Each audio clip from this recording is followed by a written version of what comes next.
Taxonomic hierarchy. तो बच्चों taxonomic hierarchy क्या होता है, उससे पहले हम यहाँ पर टैक्सा और कैटेगरी की बात करेंगे। टैक्सा क्या है, यहाँ पर various groups used in the classification are called taxa.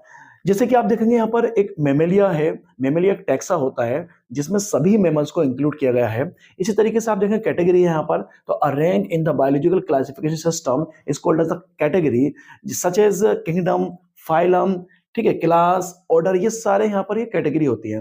अब हम डेफिनेशन देख लें, the arrangement of a category in ascending order is called as hierarchy. यानी कि जो यहाँ पर कैटेगरी यहाँ पर सारी लिखी मैंने ये, इनका जो असेंडिंग ऑर्डर है, इसी के अरेंजमेंट को हम यहाँ पर टैक्सोनॉमिक हायरार्की बोलते हैं। तो ये जितने भी लिखे हैं यहाँ पर बच्चों मैंने, ये सब यहाँ पर ये कैटेगरी हैं, ठीक है, और ये क्या है, टैक्सा है। Now here 7 categories in linear hierarchy. तो बच्चों यहाँ पर ये 7 कैटेगरीज मैंने लिख रखी है, जैसे kingdom, phylum, class, order, family, genus, species. And यहाँ पर देखेंगे सबसे हायर पर जो है वो यहाँ पर किंगडम है, और सबसे लोएस्ट जो है वो स्पीशीज है। And species is the basic unit of taxonomy, ठीक है बच्चों।